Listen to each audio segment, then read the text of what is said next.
Hi everybody, how you doing? Welcome back to the King and Weaver podcast. I'm here today and my guest is a veteran of the small business community here in Waterloo region.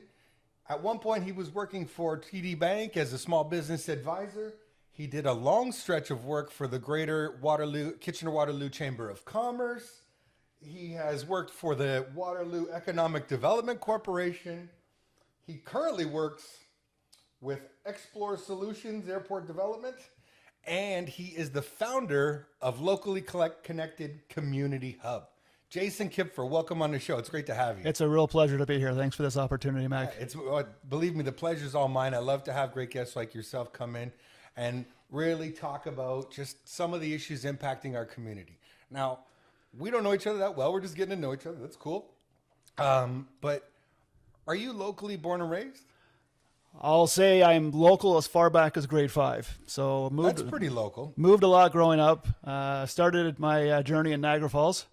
Okay. Moved to Moncton, New Brunswick, Aurora, Newmarket, Montreal, and in grade 5 moved here in 1888 and moved 4 or 5 times between Kitchener and Waterloo over those years. Wow. See, because I think of that name Kipfer as a very German Mennonite. Yep. Kitchener-Waterloo kind of name, you know? Yeah, I'll say all Kipfers are great people. We may spell our last name a little bit differently, but I didn't realize how big the Kipfer, I'm not going to say brand, the Kipfer name and the various lines of Kipfers that have settled here in the community. There are quite a few, and very successful families. I think of the Kipfers in Wellesley, for example, that own the Home Harbor. That's maybe the ones I can think. Okay. Dan Kipfer from Dan's Discount Windows and Doors. Yeah. Spelled a little bit differently, but K-U-E, I believe it is, yes. And we had a Kipfer out at this week's meetup, spelled K-U-E as well. Great guy, first time coming out like yourself. Yeah, I got a chance to come out to Locally Connected Support Connections. So that's a group you started just what? Yeah, I started it back in 2017. I live up in the Eastbridge neighborhood, Bridge and Northfield area.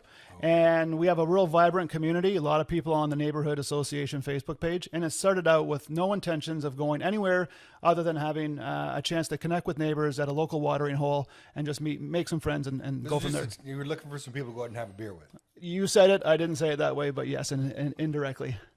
So how does it evolve then? So we had a good time, and it was just very neighborly. Everybody, no one was dressed up in suits or ties or anything like that. That was never the intent, and that still is not the intent today. And so we got a chance to get to know each other. Many of us had our kids going to the same schools, which was nice.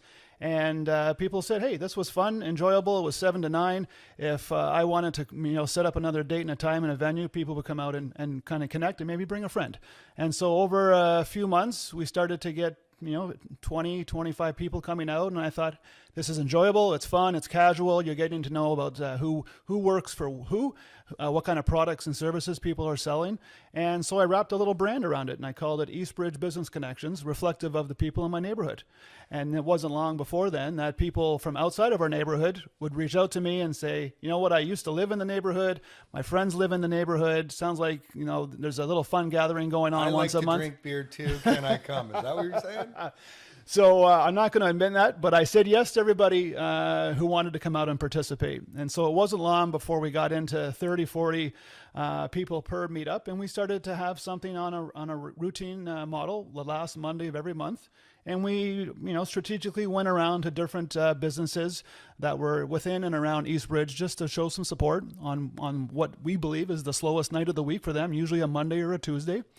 And it was just about, again, building casual connections and focus on the relationship building and see where it goes from there. Now you did some work I said earlier with the Chamber of Commerce. You worked for them. And I was at your event on Monday night, and I couldn't help but notice there were some similarities. Part of it did sort of feel like I was at a Chamber event. Sure. So my time with the Chamber, and I'm a huge fan of what the Greater KW Chamber, the Cambridge Chamber, the Guelph Chamber, all of what they're doing and what they've done to build our communities up. And my time with our Greater KW Chamber spanned over a period of 9 years. I was their events coordinator. I moved into their membership development rep. transitioned out of the chamber, but stayed on as a volunteer for 3 years. And then I came back on as a board member for 3 years. So I really believe foundationally in what they do and how they support business development, community development, some advocacy as well too. And in fact, Ian and his team, they're one of our annual meetup door prize sponsors. So there's not a, I'm playing in their sandbox, they're playing in my sandbox mentality. It's very much collaborative. Again, our meetups, while they may resemble a business after 5, for example, part of what makes the locally connected community hub a little bit different is that we're not just business owners, business professionals. We're also the community at large. We have retirees, young professionals, stay-at-home parents, 9-to-5ers, 9-to-5ers, with a side hustle of sorts. So I really want to emphasize all walks of life are welcomed, and no one is hard selling. No one is closing business. It's really about the relationship building piece. Kind of like I always joke and say, yeah, you remember the show Cheers? Everyone knows your name. Yeah. So that mentality, and today, we're looking to, and we have a great community that we're a part of, but we're looking to continually build the community one meaningful relationship at a time. And I know it takes time, and I'm doing this in a volunteer capacity, so there's no agenda to hit a milestone, but we're having a great time. And with as many people that we had out on Monday night, we had 92 people at Stockyards Brewery. It was a fantastic gathering. It went slightly beyond 9 o'clock, but we had a great time, and we had 15 first-timers come out as well too, which was a really testament to the success of the level of acceptance and belonging that people, I feel, are looking for in a post-pandemic world now. Well, to build on what you're talking about there, the neighborhood you live in the northeast part of the city, what they would call East Bridge or what some would call University Downs in certain parts, is probably one of the faster growing communities in the region. There's a lot of development. There's a lot of new homes. What's the sentiment in the community? What's it like? Depends where you live in the neighborhood, and if you have vacant lands next to your property of some of the planned new large subdevelopments that are taking place, particularly around Rim Park area. I'll say if I was a business owner and I had a small establishment, a bricks and mortar facility or a place in Northeast Waterloo, I think this would be long overdue as a business owner for getting waiting for people to show up. Yeah, that's right. Now people are showing up right now, but one of the things that I really noticed when I started this back in 2017 was that, and still today, we all enjoy having boutique shops and restaurants in our backyards. It's what defines our community. It's what defines our neighborhood. It keeps, it's entertainment for our kids. Gives some character.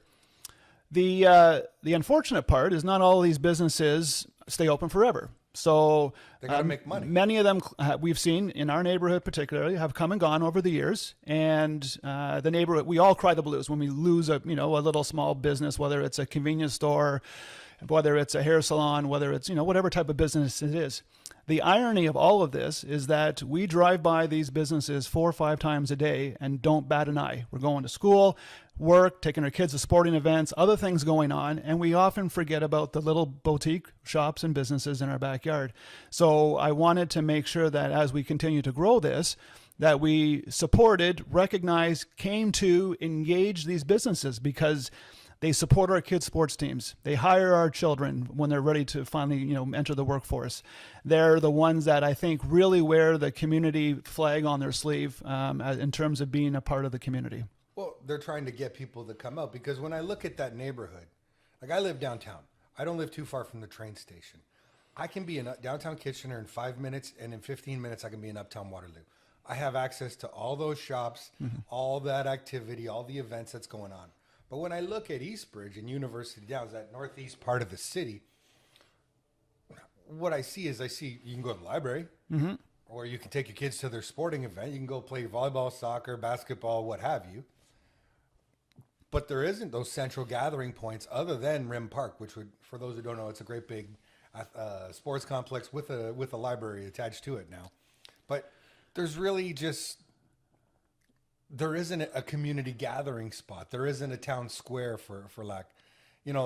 Planners talk about these 15-minute neighborhoods. Well, that doesn't feel like, it feels like it's starting to come in East Bridge, but it would probably create some isolation, I would think. If you live in that neighborhood, if that's your city, or your neighbor, like it's hard to feel part of.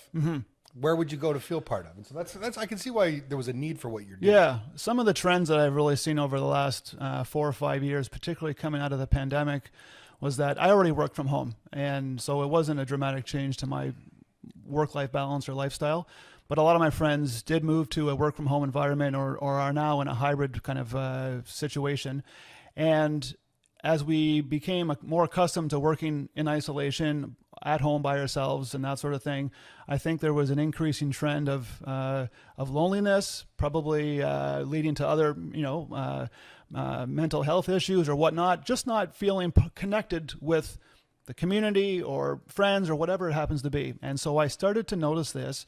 And after we brought our meetups back in person following the restrictions, the lift of the restrictions, I started to see a fairly large spike in registrations. And that's the time that I introduced a bit of an online ticketing system, because I was hitting the fire code capacity at all of these meetup host venues. Wow. And so I was 25 to 35 for several years. Coming back, I jumped into the high 40s and low 50s almost overnight.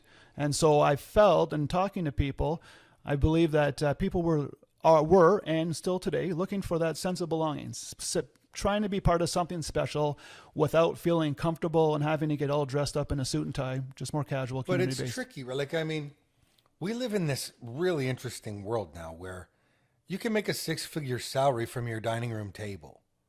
Right? Never before in history has this ever occurred where all kinds of people who work in the digital and internet or tech economy, for lack of a better word at the moment, you can make a great salary. You got lots of money coming in. You're able to have the nice house, but you're isolated. You're alone. Mm-hmm. You feel like you're on an island. Mm-hmm. And the way that a lot of these, the way that they set up homes now, the home designs versus the home design that I live in. I live in a 100-year-old house. Everybody on my street has a great big front porch. All right. And from spring through summer and fall, I call it front porch living. Everybody sits out on their front porch. We all communicate with one another. We all talk to one another. We all know each other's business. In the newer suburbs, like where you're living, it's backyard living. And it's garage door. It's like, so you got the automatic garage door, you drive in that thing and it closes behind you and you're completely anonymous. And it seems like, oh, I get my privacy even though I'm in a condensed neighborhood. And yes, you do, but it's so private that you end up feeling isolated, mm-hmm. right? Mm-hmm. So you've got to fill this need and you've got to find ways to do it. It's interesting. So that's how this whole idea came about. That's right. And I do want to say also, if you happen to have a dog, for those of you who have a dog and your listeners, I mean, I have a dog, and our family enjoys taking our dog out. You bump into everybody. Everybody wants to pet the dog, and when you meet other dog walkers, the dogs do their little sniff and hello. The funny part is you know all the dog names. Why is it that everyone knows the dog names and you forget the owners' names? Well, this right? is exactly it. I was about to say that dog owners talk to each other's dogs, but they don't talk to each other. I'm not a dog man myself. I love people. Okay, but I see dog walkers and they talk to each other's dogs, but they don't really connect with one another. Yep. I'll say, if you ever meet a dog walker while you're out walking about, my trick is to, once they introduce themselves or you introduce yourself to get their name, my trick has always been, and I tell my kids this, say their name back 3 times in the conversation with them before you leave. That way, Mac, I'll never forget your name, and I'll see Jason, it's an easy thing to do. If you train yourself. That's right. Well, that's great. Now, there is still, I couldn't help but notice there was a large business component, and I'm not against that. I thought it was good. And that's kind of what I want to talk about. I saw in your resume that you're working for this company. I don't want to get the name wrong. Explorer Solutions. And you're working on airport development in medium-sized cities across North America. Yep. And there's an economic development component as well too. And sorry to interrupt. Continue your thought, and I'll fill in the blanks. Our regional airport here in the city is ongoing through a massive expansion. There's been all kinds of changes. Are you guys behind that? I wish I could say we were. There's a lot. Being one of the high-profile airports in the province and certainly in Canada. In fact, during parts of the pandemic, our airport was the busiest airport in Canada, if you can believe it, because we have a fantastic flight school, and those aircraft movements counted towards the statistics that are reported to Stats Canada and Transport Canada. So we have, really a diamond in the rough in our community if you don't know much about our airport. And in fact, my wife and I took our kids to the Girls in Aviation program a couple weekends ago at the airport, and they had all kinds of different aircraft on site, and you got to meet different airlines and professionals. But our airport, I really believe, is positioned for continued growth. We're on what I like to say the right side of the GTA, being as close to Pearson as we are. I don't see it as a detriment. I see Pearson is going through so much exponential growth right now. Unfortunately, it's pushing out a lot of the small airlines and smaller players. And so where are they going to go? They're going to look at those regional airports and airport hubs around the GTA area. I think we're in a very favorable position. Well, it has largely been rumored that we've been working on two-way all-day go service in this city for the last decade. Still hope it's coming, by the way. Still hope you're working on that, Mayor Verbanovich. Make sure we'd get some two-way all-day go service. But the idea was, my understanding is, we're creating a central hub at King and Victoria. All right, so that's going to be your GO trains, your LRT, Ion. You're going to have city buses. You're going to have Flixbus. Everything will be running out of that. However, that's not going to be the commuter station. The commuter station is to be set up in Breslau, right? Mm-hmm. So I'm not wrong on this. I've heard that rumor as well. And what they speculate is that there will be, with Highway 7 expansion, there'll be an easy way to get from Pearson directly over to Breslau, to the Waterloo Regional Airport. So the two airports can almost work in conjunction. You can hop from one large carrier to a smaller carrier at what's the proper name? I'm terrible. I'm calling it Breslau Airport, but that's because the locals know that. I call it YKF as the three character airport code, but Region of Waterloo International Airport, I think you probably could call it 4 or 5 different things and people would know what you're talking about. Yeah, but we need to give it a better name than that. That's a pretty boring name. But one of the things that, just to build upon what you said there, Mac, is that the connectivity between our local airport and Pearson, you've probably seen advertised on social media, the Air Canada offering, where you can go to our local airport, you book your flight. You check in Waterloo. Yep, and you board what is a secured bus. And when the door closes, they put that secured steel sticker on it. So when you reach Pearson, they crack the door, the seal is broken, knowing that nothing has come on or off that bus for that duration. I think for people that are uncomfortable driving to Toronto or to Pearson or navigating Pearson's road network of sorts and finding parking, this is a great option. And from here, we're 12 minutes away at best, maybe a couple of streetlights, but you can get down there very, very efficiently. I agree. Now, I looked at that service from a personal standpoint, and just like the two-way all-day go service, the problem is the limited number of shuttles. So when I had looked at it, I was looking at coming back from Halifax, and I was like, well, can I take this service? Or I'm like, my flight leaves at 1 in the afternoon. They're like, sure, it leaves at 7 a.m. I'm like, that's a little early. Yeah. Yeah. I think, my car's looking pretty attractive. Yes. You're not convincing me to get out of my car just yet with that. Yeah, that's right. Living in and in a community that's working towards becoming a 15-minute community, like you said, does have its growth challenges because not all the amenities are ready to fire up on day one. You got to grow into it. And with all of the public transportation options that we have in our community, we're miles ahead of many other communities of similar size. And also even proximity to Toronto or the GTA. But it needs a little bit of patience and flexibility as it gets there. Yeah. And hopefully, they can expand the service and make it more flexible, make it more appealing to people to get them out of their cars. If you don't have a car, I think this is an amazing service. But if you want to get me out of my car, you need to improve your hours of service. Sure. Yep. Now, I have one other comment just with regards to this airport, because I love it. I've flown out of it. I think it's fantastic. You jump in your car and in 10 minutes you're at the airport and then you're on a plane versus, the 2 to 3 hour rigmarole of going to Pearson. Yep. But what I don't understand, and maybe you'll understand from an airport planning perspective. Sure. I can't understand why the region of Waterloo, who's in charge of both development of land and of the airport has made this decision to build like family homes on the same path as the airport. Well, there is. I know that there's always development around airports, both residential, commercial, as communities grow, and as our community continues to grow. And we have come to a capacity with available residential land in the 3 cities. I've always seen for many years that the townships, for better or for worse, I'm not going to say will win, but will be the recipient of new development coming online. There are restrictions where residential development can take place, particularly at in line with how planes land and take off. And I do hear stories, as I'm sure you do as well, of people that are not happy with the air service and the flights and the aircraft that are coming and going at the airport. The funny thing is that the airport was there before the neighborhood was built. So Did your realtor not tell you there was an airport in your backyard before you moved in? There are neighborhoods on the east side of the city that have signage. I was blown away by this because I'd never seen it until somebody called me to drop something off in a neighborhood.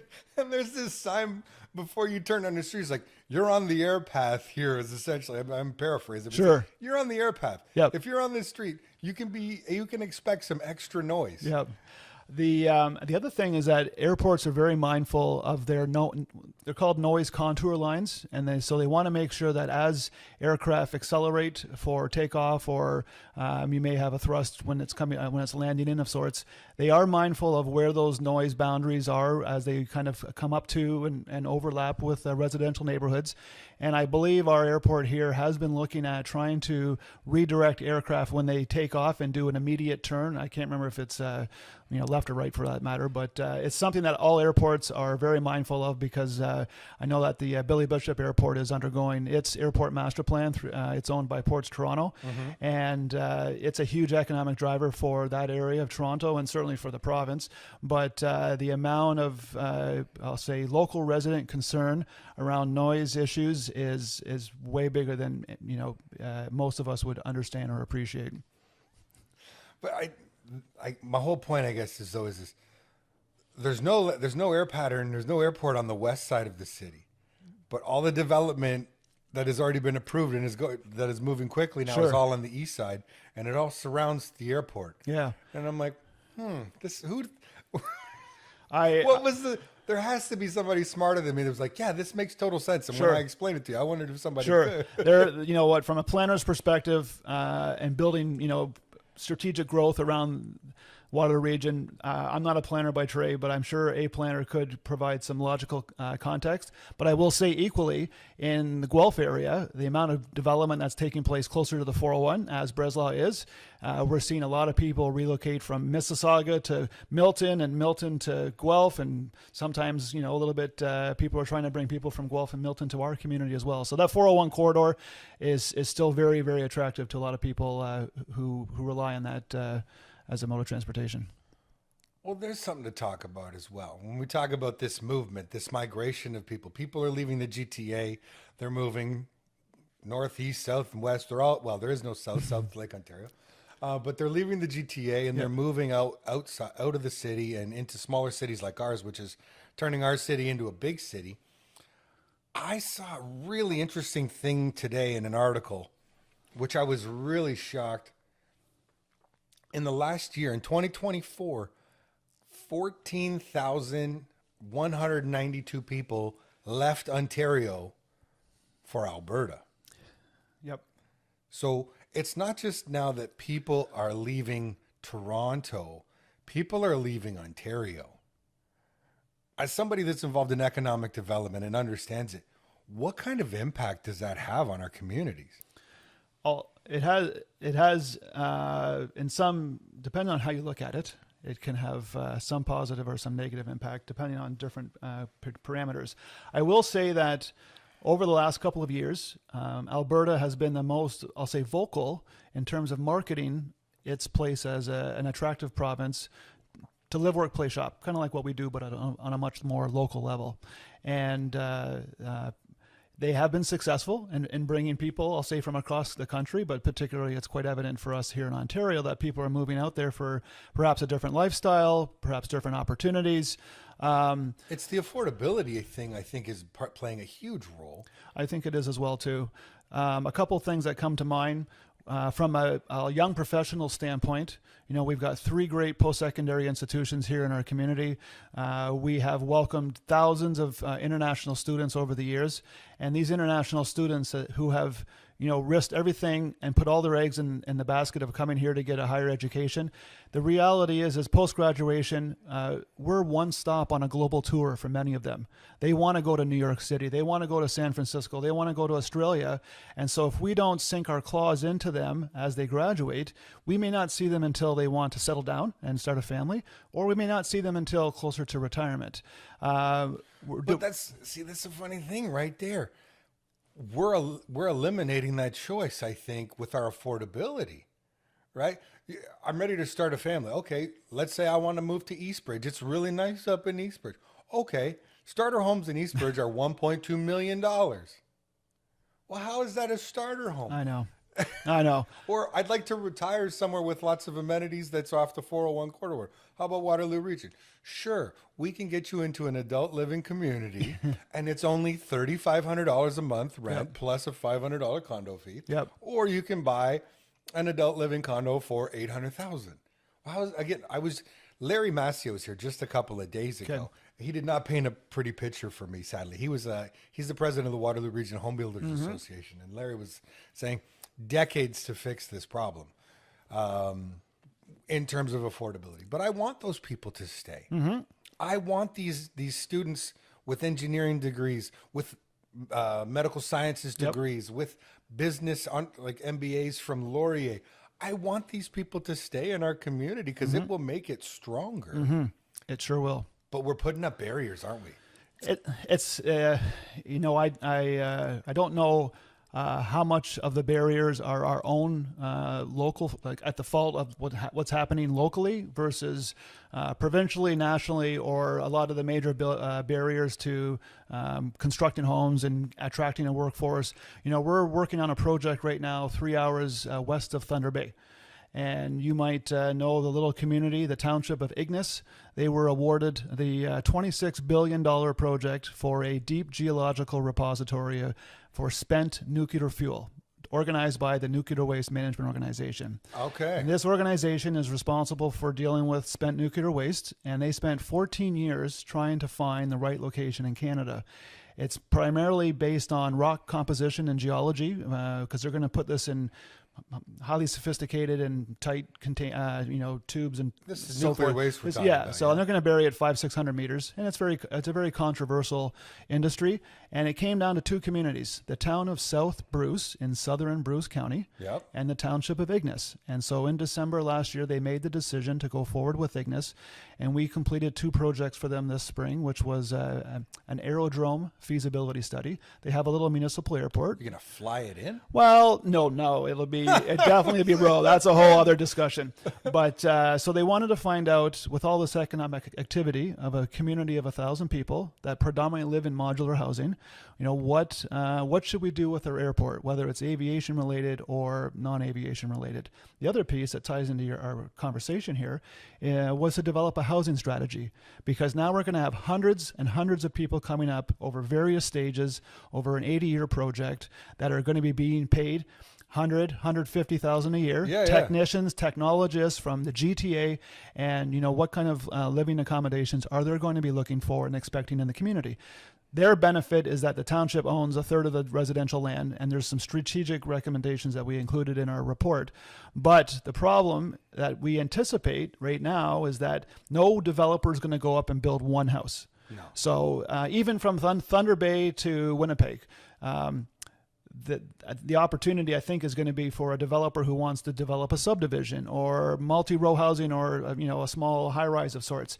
The challenge is that, just like in our community here, all the construction developers, all the subdivision developers, and all the trades, they can't even keep up with the demand in their own cities, let alone think about the neighboring city, and let alone the 3-hour neighboring city away. And where will the township, house those trades professionals for, the 6 months to 2 years it's going to take to build the housing? You're going to have to build it. You're going to have to create an entire subdivision. Yep. And what's the incentive? Why am I going to leave Kitchener? If I'm a tradesman, why am I leaving here? You're going to have to pay a pretty penny. Now, if you're an outdoorsman and you like snowmobiling, you like fishing, you like all that stuff, it's a giant playground for that person. Ignis, Ontario, ladies and gentlemen. It's the place to be. Go get yourself a moose and a good job. So, as an example, I mean, just in the spirit of the conversation on housing, I think I have 2 kids. They're 13 and 17. Yeah. I fully expect that once, however they continue their educational path, I expect at least one of them probably to stick around for a few to, many years potentially after graduation, because the cost to get into the housing market and until you can get in the game, it's horrific. It really is. It's a real challenge, and I think it's unfair to this generation. It's something that I've been fighting against since the last election. I ran for regional council, and when I was talking about this while I was running there, I said we need to build housing now, and everybody was like, "What are you talking about?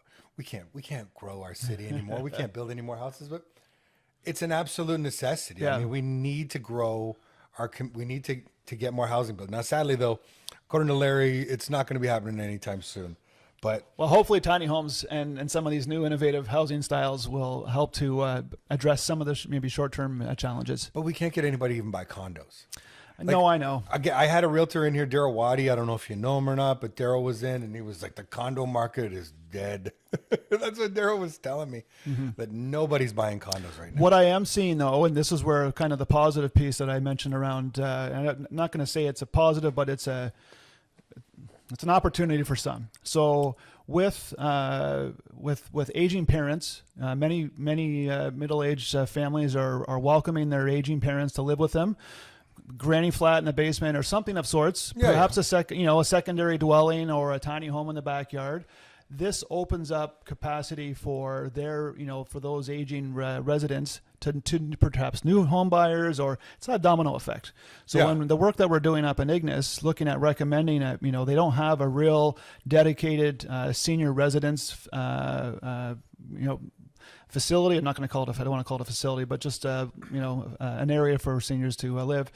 When they move out of their homes, that opens up more capacity for new homes, not new homes, but people to continue to move into the area. Just as an aside, I agree with what you're saying. When I look at what's happening right now in our economy, and I look at the direction, skilled trades is definitely an area we need a lot of help still. Mm-hmm. And I was actually saying to Larry, I've told my own children, unless you want to be an engineer, a lawyer, or a doctor, or a medical professional of some sort, I don't see a need in university education right now. But we need tons of help in the skilled trades. The other area, though, that it's funny when you bring up this Ignis, it just revives in me this thought about the energy sector. I think is going to be massive over the next 3 to 4 decades. Mm-hmm. For the next 30, 40 years, energy is going to change. I don't know if you agree or not, but there's going to be a nuclear revolution, in my opinion, like from what I'm seeing. Yeah. Companies like Westinghouse are building these small modular reactors. We're seeing more of them, and I was going to make a comment about that in Manitoba. Yeah. There's a number of them that are coming online right now. Cogeneration as well is big. I believe Toyota has a 9 megawatt cogen facility, and the byproducts that come off of a cogen, whether it's a hot steam, high pressure steam, hot water, heat, there's a lot of opportunities to support agriculture, even pharmaceutical development and so forth. So it's quite interesting. I think that's a growth area. Like if anybody was trying to figure out which direction to head in terms of employment, the energy sector, it just is going to explode, I think. Yeah. Because the other thing, like they used to always say reduce, reuse, recycle, right? Well, they don't say reduce anymore because they know, nobody in the tech world is saying reduce anymore, because what we don't see here as lay people, but what's going on behind the scenes for this AI generation, for everything like OpenAI versus Grok versus Gemini on Google, like all these different AIs, massive amounts of power are required, massive.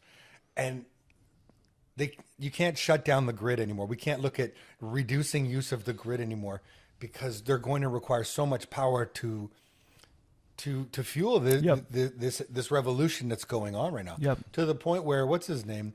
Kevin, Mr. Wonderful, Kevin O'Leary is joint venturing for a massive energy project in Alberta. Okay. And it's all to provide energy for AI. Yep. And we So- haven't even talked about electric vehicles as well, too, right? No, I had Willie Hefner on here, and Willie was talking about all the different things with electrification of vehicles. And the crazy thing is these batteries weigh so much. I think a lot of the technologies that are coming in new energy development are designed to reduce the spikes when we have a huge spike in energy demand, whether it's in the morning or everyone throws their air conditioner on at 8 a.m., that sort of thing. From what I'm hearing, a lot of those the new innovative solutions are designed to just round out those sharp corners where they just go right through the roof. But it's not going to, there's you and I using electricity, and then we don't think we're using electricity when we say, hey, Google, can you do this for me? Yeah. I even saw, do not thank ChatGPT for giving you a great answer to your question, because for the amount of people that actually say thank you or very good, that in itself has a huge demand on the power requirement for it to process it. So I know people treat it like, someone else, a colleague in the room, but there's just little things that I've heard that sound really interesting. They're eye-opening. Well, it's not a green solution. No. This is my whole point. It's going to change the way we do everything. I don't think we can stop this revolution, even if we wanted to. I don't necessarily think we want to. Yep. But it's not a green solution. Yep. Correct. But to the people out there that are thinking about it, thinking about career choices, energy is going to be, we're going to see massive growth. Yep. That's right. That's what I think. And those communities are really interesting. Like you say, Ignis, I don't know anything about Ignis. I'm not going to lie. You told me some cool stuff today. Yep. But I know those guys up near in the Bruce. Yep. That's its own little world. It is. They're their own little community, and they are the one industry. They're more or less like the one industry kind of town, but they make sure all their workers have a place to live. Yep. They make sure they all have quality health care, quality wellness solutions, I That's guess right. you would say. Yep. They've got everything. You are set up to succeed.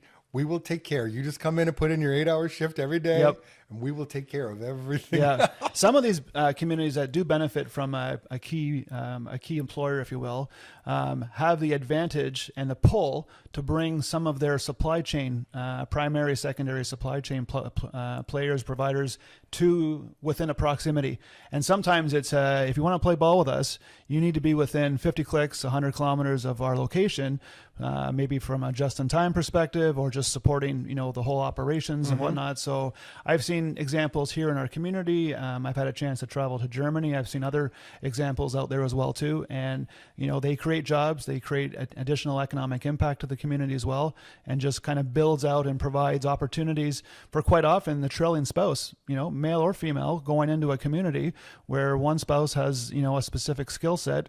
What is that other spouse going to do? And I know our community has done a great job over the years through various initiatives to try and support through the Family Physician Recruitment Council and other initiatives that when we're bringing in particular individuals with skill sets to ensure that their spouse and their children for, understanding the opportunities to play and have access to childcare and school and healthcare and so forth. I think this community does a wonderful job rallying together in order to not only tell the story, but to show and to, hold their hand and get set up in place. So let's talk about that a little.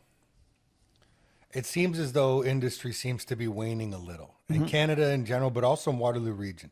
Productivity's down. You now have this group locally connected where there are lots of business owners.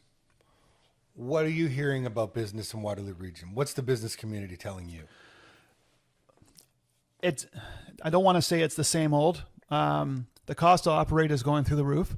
The ability to attract and retain a workforce that wants to come, that wants to get grit under their fingernails, that wants to break a sweat, that's committed to long-term investment of their time into that work, into that place of work. It's changed. It's not what it was when you and I were growing up. And what I'm also finding right now, and we'll talk a little bit more about your piece here, Mac, is that my oldest is 17. When I was 12, I bought the paper route from the young girl across the street from me. And I tripled it in size, and I got to learn a lot about business development. I got to learn a lot about retaining my customers, delivering a quality product, collecting. Remember when you had to pay a paper, The old a Toronto newspaper? Star, you got the little tabs. That's yeah. right, the little tabs. Oh my God, I hated those. And so, and then I got into working at a grocery store in high school. My 17-year-old wants to get a job. She got a job now at Freshco. And a lot of the jobs that you and I had when we were 15, 16, 17, 18 are all now mostly occupied by college and university students. Not to say that it's a bad thing, but the competitiveness of certain age cohorts wanting to get employment, people need work, and they want opportunities that they can feel good and proud about, make a few bucks, pay for a roof over their head, and so forth. So real young professionals that are still in high school are having a more difficult time, in my opinion, finding work. And a lot of the owners that I connect with, both within our community hub and just doing economic development, generally speaking, it's becoming more difficult to have that level of confidence that we're going to hit a home run this year financially, which is a result of all of the other components that come together. Well, in my opinion, and this is an unpopular opinion, some people will be upset when I say this, and that's okay. This is an unanticipated consequence of raising the minimum wage, in my opinion. And what I mean by that is we used to have student minimum wage in Ontario. Mm-hmm. When you and I were growing up, like you said, you got like what, a nickel a newspaper, what have you. Or if you worked, when I worked at McDonald's or what have you, any of the jobs I had, I got paid student minimum wage. Mm-hmm. It wasn't minimum wage, it was lower. Yep. It was the student minimum, which the price there, that number fluctuated. But it gave business owners an incentive to hire a student as opposed to a more senior person. Mm-hmm. And it gave them, that was the incentive for taking the risk because, young kids in high school, whether they're really responsible yet or not, or whether they have these skills yet or not, they have to be tested in the workforce. So, but when they made changes to the minimum wage laws and they said everybody gets the same minimum wage and that's it, well, if I have the choice between your daughter or my son or someone who's 5 years more mature, well, I'm going to go with the more mature choice. Mm-hmm. It's a no-brainer because you've removed any incentive from me, so I'm not going to take that risk. Mm-hmm. So kids are having more challenges in finding work, mm-hmm. part-time work. Sure. The other thing is the temporary foreign workers permits. Like, it's not a massive, I don't think it's a massive amount of money, but if you're a large employer, mm-hmm. it probably works out to 2 or 3 points on your bottom line. And that's enough for, say, a company like Walmart. Mm-hmm. So if you look at Walmart, for example, I live like I said, I live near the one on Weber and Bridgeport. Mm-hmm. And it is almost entirely operated entirely by immigrants mm-hmm. that have come in through the TFW plan. Is that, now I do want to question you on that because I thought that the temporary foreign worker program had two components. One is that the employer had to demonstrate that they have actively tried to recruit, Canadians, Ontarians, locals to fill certain spots. And what I don't know, but I'm going to just put it out there for thought, is that is it designed for specific industries like the agricultural industry to do, or does it kind of across the board? That's how it started. Okay. The TFW plan in my opinion, like I'm not a policy expert. Somebody's going to say, you don't know what the hell you're talking about. They're going to freak out on me right now. That's okay. The TFW plan started as an issue, as dealing with agricultural issues. Sure. So we started seeing in my hometown, I'm from Strathroy, we started seeing it with tobacco workers when there was still tobacco farms. Okay. And then and these same workers would then stick around for the fruit harvest as well. Sure. And we'd be bringing in people mainly from Jamaica at the time, but I think technically it could have been from anywhere. Yep. But they were filling in these jobs that were really hard to fill. Yep. Tobacco work is extremely difficult. Mm-hmm. I don't know if you ever heard. Mm-hmm. But it morphed during COVID. During COVID, restrictions on the TFW plan were lessened because there was more and more people were staying at home and were not going out, and the government didn't want to mm-hmm. discourage them from staying home if they didn't feel safe. This was this whole thing. So mm-hmm. suddenly it opened up and changed. And you can't tell me that Walmart has not profited from this. Oh, I'm sure if they were approved for the program, then by all means, I would imagine that they are. There is no way that they weren't. Okay. You know, if you've walked through some of their facilities, Yep. and maybe I'm not supposed to notice that. You know, and I've shopped at the one in St. Jacobs, and I chat with the people there just to in passing by, you get to talk to people, you see some familiar faces. I have to say that's probably there's a lot of college students that take the bus from Conestoga up there, and I think that's probably for this Walmart the most educated workforce I've ever seen at a Walmart. Some are electrical engineers and other things, but you know what, they have a job, they need to make some revenue and that sort of thing. And they got to make a living. They got to make a living. And so again, here it goes right there. There's my point. Why is it hard for your child and my child to find work? Well, I'm being quite honest. If I have to make a choice, if I'm doing the hiring decisions and I have to choose between a 17-year-old with zero work experience and a 20-year-old with a ton of work experience, perhaps in a different country, but a lot of work experience, and more education, well, I'm going to take the risk on them. Sure. Yep. Right. Yep. Understood. Absolutely. But it is an issue for the youth in our community for sure. And the other piece I wanted to talk about, just comment on related to workforce, and a lot of the communities that I do work in are rural or remote communities, some mid-sized communities as well too. And even the municipalities, municipalities are struggling to be a destination employer. And so a lot of the small communities that bring in a junior planner, an economic development professional, or others, they're getting the experience. Those communities are investing in them, and ultimately they're new in their careers. They're wanting to maybe make a strategic play to a GTA municipality or a municipality that they've always wanted to go to, that as a result, just generally pays better. And so these small communities that, are responsible for all of their infrastructure, all the bridges that are falling apart these days, recruiting and attracting decent people, which are usually, ones that are getting into their careers, they're trying to sink their claws into them as well too, and they're having a really difficult time. So, so I just want to acknowledge that not just the private sector is having a tough time, the public sector is having a tough time retaining people over the long haul as well. So why do you think that is with regards to the public sector? Because the public sector's off. I've seen some of these salaries, and they're pretty impressive. Sure. Now, again, I'm not comparing, Waterloo region in the mix here, but I'll say maybe up in Northern Ontario, Northwestern Ontario, where we have small populations, a small tax base is what it comes down to. And, we got to, when the province downloaded all the bridges to the municipalities, some of those municipalities I'm seeing, even in Eastern Ontario, are closing bridges because they're unsafe and they don't have the tax levy or the tax base to support reconstruction and so forth. So they're working almost as lean as they can be right now. This goes right back to this whole issue of creating this 401 corridor, where we've just centralized the entire population along this one roadway.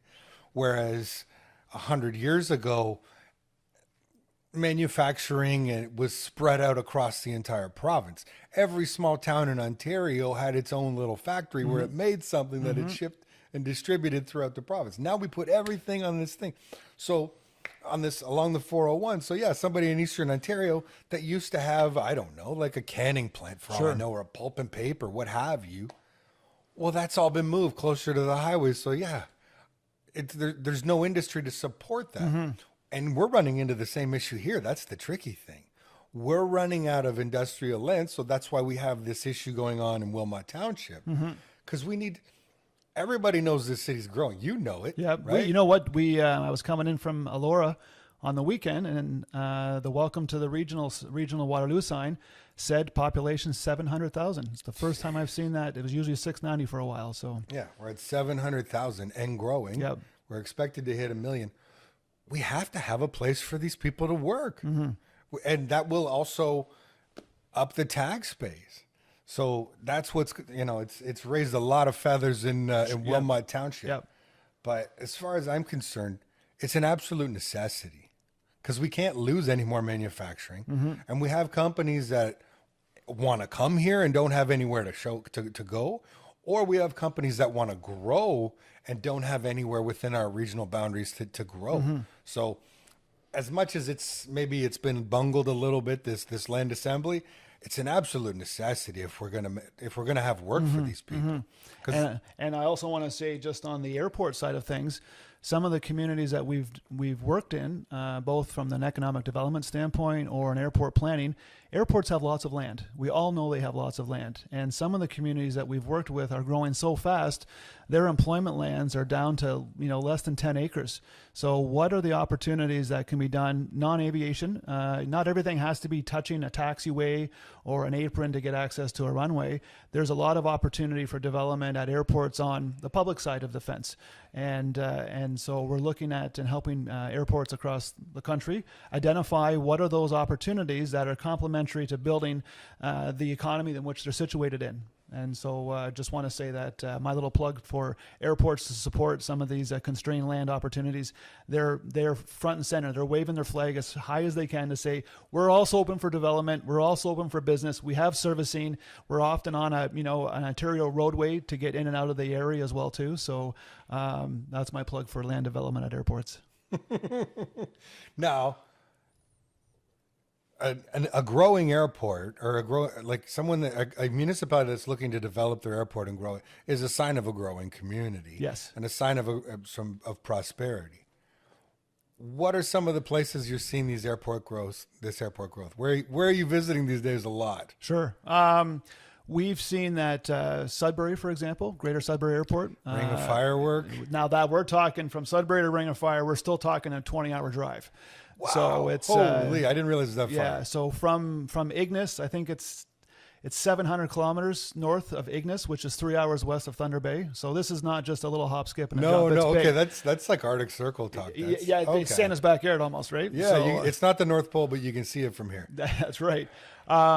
Our airport has, there's a lot of hangar development. There's a lot of MRO, maintenance, repair, overhaul, that supports the aviation industry. The flight center is a fantastic addition that's been here for I don't know how many decades at our local airport. Other airports, there was a big investment supported by Invest Ontario down at the Windsor International Airport last year. So that was a big win for them. They have been really promoting their airport as a real estate asset. Brantford, I was just speaking to them last week. They are also, Brantford's a unique little situation, is where it's situated rather, along the 403. Yeah. They are a true transportation and logistics hub. They're in a great spot where they are in southwestern Ontario. Tremendous opportunity. We're doing some work for the Sarnia Airport. You're a Strathroy boy. I am. So I got a lot of Sarnia roots. Okay, so we're looking at trying to help them understand a strategic plan forward from a governance and an operational perspective.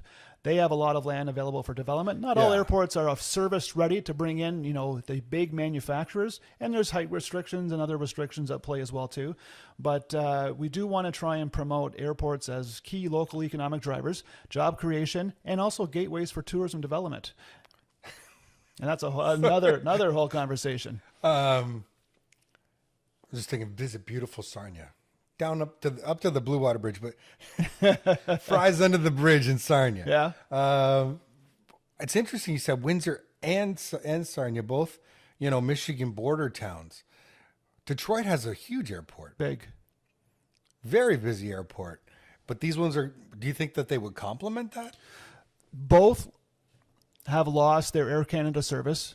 As you know, Sarnia lost it in 2020. They had 4 flights a day over to Pearson. And Windsor, I can't remember. They had a short little stint early this year that was only designed to be short-term in nature.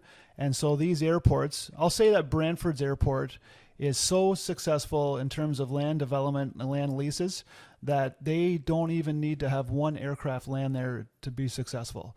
The community and council have really come together and positioned that airport as a strategic real estate asset. And that's fantastic. So when you can get your community to rally behind your local airport, great things can happen. The challenge is with regional airports, most of them are on the outskirts of town. And so they struggle from that out of sight, out of mind mentality from the local residents who only think it's a playground for, a bunch of old guys in their GA aircraft when there's so much more that they have to offer. So again, ours is a bit of a shining star in our community here. And, but yeah, there's airports have a lot of opportunity ahead of them. Okay. That's good to know. So Windsor, Brantford, Sarnia, all potential growth areas in Yep. this region. That's Yep. or in this province. That's really cool to know. Um, I just I've asked a lot of the questions that I wanted to cover. Sure. We've talked a lot about we talked a lot about youth unemployment. What else are we hearing from the business community? So the overhead costs are going up. That's not really anything we can control at the regional level. We've got to work on getting ways for young people to be employed. But what else are you hearing? Well, one thing that I'm seeing, within the community hub, and I'm going to turn it around here. I'm sure you, just like me, when you go into a place of business and the owner, hey, Mac, nice to see you. Thanks for coming out. Thanks for supporting us. That means a lot. It means a lot to me as a customer coming, and that supports the loyalty I have for that particular business. And so in the spirit of how we're continuing to support the communities that we're in, we're building the community up one meaningful relationship at a time. You can't run a business building it up one meaningful relation at a time, but you can take a proactive role in being part of the community. And I know that it's tough to be actively involved in the community as a business owner because quite often people will come to you with your handout. Can you support this sports team? Can you donate a few door prizes? We're doing an auction, whatever it happens to be. Small businesses, in my opinion, are the cornerstone of the Canadian economy. The Canadian economy is built on the backs of small businesses, and they're the ones that will say yes, and they will be the ones that will donate the prizes to the community groups. The challenge that I've seen coming out of the pandemic is that we didn't see businesses for a couple of years, and right away people were coming to those businesses saying, hey, we're also trying to do things, can you help us out? But you know what, I'm not going to say it's all the case all the time, but a lot of those businesses said, I didn't get any love from you during the pandemic. You didn't do takeout, you didn't do curbside pickup, whatever it happens to be. So it's a little bit of a give and take, and they want to make sure that they feel embraced and part of the community, as much as I talked about earlier, residents in our community wanting to feel a sense of belonging. Yeah, so I love small business owners. Seriously, they're some of my favorite people. They're the best people to talk to. I get the best stories from them because they're in the trenches and they've done it all and they've seen it all. I can never. That's my favorite thing to do is just sit and have a conversation with them. Now, it's interesting though. Some of them feel snubbed. You think, eh? It's like, where were you when I was? Everybody loves a winner. That's the tricky thing, right? Everybody loves a winner. And why is it? Can you go into a small business and feel as though you have not the right, but the ability to negotiate a price? You go into a big box store, there's no way, and you're spending $3,000 or $4,000. You don't negotiate with anybody. So it's the small businesses that are giving it back to the community already because they're good corporate citizens. And then we see, not everybody, but people feel that it's easier to wheel and deal with a small business owner than it is with a big box operator. It all depends on the product too. Very true. 100%. Absolutely. I don't negotiate cheeseburgers. I just pay the price. But yeah, there are some things for sure where we're looking. Everybody loves a deal, right? Everyone likes a deal. Everybody likes to feel like they got a deal. Yep. It's an important characteristic to any business transaction. One of my favorite studies in marketing was this thing where I heard it on CBC marketing show. They talked about it where J.C. Penney. Okay. It's about 2 decades ago. J.C. Penney decided they got this new person that came in from marketing. It was like, no sale pricing. We don't do that anymore. The price you see is the lowest price we can possibly offer. Yep. We're not going to you'll have no confusion. You'll always know you're getting the lowest price from J.C. Penney from now on. Yep. They fired that person in a heartbeat because people stopped shopping there. Because people like to think they're getting a deal. Yeah, that's right. And the other piece that's really impacting small businesses, and I know you and I have I've used it. You may not have, but Amazon. Many of us have used Amazon once or twice. Yeah. And for specialty stuff, that's quite difficult to find. I'm not going to drive to Toronto for something that's unique. But that the convenience that it does offer, that sometimes stuff can even show up by dinner time that same day, makes it pretty compelling offering from their standpoint. And so small businesses are competing with this machine, and I think it's only going to become more complicated in the future. There's extreme pressure on retailers to be like here. What I see is you can when you're building a business. I talk about this a lot. You can either be the cheapest, the fastest, or the best. You can only get 2 of the 3. You get 2 of those 3. Yep. Right. So you can be the cheapest and the fastest. You can be. That's right. That's right. I was just talking about someone with that same concept this morning as well. So it does. But it runs rampant. For retailers, if you have a retail brick and mortar space, you have to, at this point, you have to be the best. Yeah. There's no, you have to be so much better than any other. Your customer experience has to be so much better than anything else, than anything that a big box retailer can offer, or Amazon, because they can do it cheaper and faster. And it's basically impossible to keep up with that. Yep. But if you can have the best. Now, I've talked to some specialty retailers. Here's an interesting thing.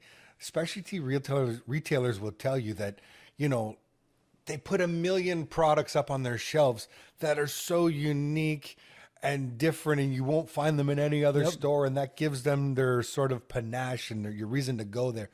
Those things barely sell, but they put them on the shelves so people come there and buy the regular item. Sure. Yep. I can. It's like a retailing mental gymnastic. That's right. Yep.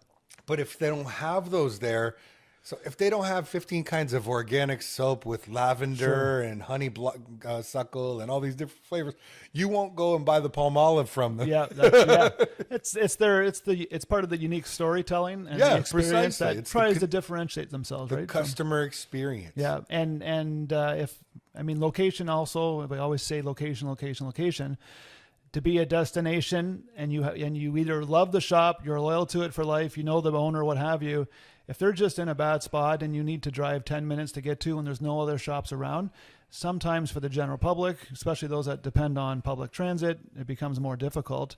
So then you pay the premium to be in one of the malls or in a strip plaza, and hopefully with that additional foot traffic that you benefit from. So it's kind of. And then again, you have to be the best, and you have to have that unique selling proposition.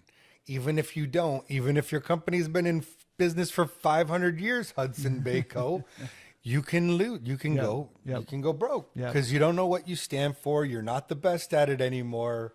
Just things are moving too quick. And things move so fast. Look at Kodak. Look at Blockbuster. They didn't keep up and innovate. It's people's demands change, and you could spend a lifetime building a brand for your business, and on a whim, the wind changes, and now everyone's thinking about something else. It's so crazy to think about Blockbuster and Kodak. Like, I'm just from that era where I'm from the last era that knows what a photomat is. You remember those? Yep. So those things don't exist anywhere anymore. That's right. When was the last time anybody bought a roll of film? Like, I'm sure there's again, so if you're a photography retailer, you got to have the best photography store anywhere just to get people to come in, because you and I aren't even like printing photos anymore. Yep, that's right. And then what was the other one you brought up? Oh, Blockbuster. In your wildest dreams, when you were 17 or 18 years old, could you imagine a world where you didn't go to the video store on the weekend? Yep, absolutely. Like, it was an experience in of itself, right? Oh, yeah. And you would spend an hour looking for a movie, hoping to find something that everybody in the family could enjoy. You went to the new release wall, and like all 25 copies of the movie you wanted to see had already been rented. Yeah, that's right. Exactly. And then you're like, okay, what are we going to watch? I really wanted to watch that, but it's all rented already. So what about this? No. What about that? No. No. Yeah. And then some of the old stores that don't exist. Remember Superflix down by the mall back in the day? That's before my time. Okay. Superflix, where was that? This was at right by the Cineplex on Fairway Road. It was right beside the movie theater. Okay. And you could go in, you get a big bag of popcorn, knowing that you're going to be there for a while. I think Jumbo Video did the popcorn thing for a bit as well. But Jumbo did. I seem to recall. Yeah. Okay, but I don't recall getting popcorn at Blockbuster. No. They didn't need your business that bad. But again, the point is consumer trends are changing so fast, and I think faster these days with new technology, and we're just being bombarded with so much information through various devices, phones, TVs, whatever it happens to be. I'm not sure. I think the loyalty is still there, but the willingness to try other businesses and products and services, I think people are definitely more receptive to it. So as you mentioned, what is your strategic value proposition? How are you differentiating yourself from others? And is it a pleasant experience when you go to their place of business, or their service technicians come to your house to do something at your place, right? Mm-hmm. Exactly. Yep. And they've got to be the best because the cheapest is now taken. Yep. Yep. That's right. And the most convenient is now taken. Yeah. Yes. What do you mean I have to go to a store location to get my stuff? Right. Exactly. Exactly. Comes to my door. That's right. That's what I do, man. Well, listen, Jason, this has been a lot of fun. I really appreciated you coming in. I've appreciated this conversation. Just a reminder to everybody listening, local connected community hub. When's your next event? Well, we have, depends on where you live. We have 3 events taking place, actually 4 events taking place in June. Our next meetup is on June the 9th in Cambridge at Wavemaker Brewery. June the 11th, we are expanding yet again. Just a quick little 30-second plug. We're expanding our 8th chapter. We're moving down to the Niagara region. Wow. And so we've had some people, we have people come as far as Mississauga to Woodstock to Orangeville to this little neighborhood called Eastbridge. And so over time, we've established new chapters. So our Niagara region chapter is having their inaugural meetup on June the 11th. On June the 18th, if you enjoy woodworking and want to bring your family together, we're partnering up with the Home Depot in Waterloo to do what we're calling a Make, Take, and Connect, a DIY wooden Canadian flag. And so the Home Depot Waterloo is bringing out all of their vendors like Ryobi and Milwaukee and Bear Paint and Glidden and others to kind of give you a chance to ask questions and play with some of their latest handheld devices and tools. I'll say not devices, but tools. And you'll walk out of there with a 2 foot by 1 foot wooden Canadian flag, which is cool. Pretty cool. And then our Eastbridge chapter is meeting again on the 20th. What month is this? June. It'll be the end. We'll say the end of the month, the 23rd, actually, at Classic Indian Restaurant. So if you like Indian cuisine, we've been working together and supporting their business for the last 8 years. So we've got no shortage of opportunities, regardless of where you live. And we really encourage that cross-pollination. Just because you live in one community doesn't mean you can't go to our Stratford area chapter meetups and that sort of thing. And where can they find you? We have a website. It's locallyconnected.ca. And if you look up locally connected community hub on Facebook, on Instagram or YouTube, you'll find all the great things that we're up to as well. Jason, thanks so much for coming in today. This has been great. Mac, I had a great time. Thank you very much for the opportunity. Thanks for tuning in, everybody. Bye, Have a great week. Thank you.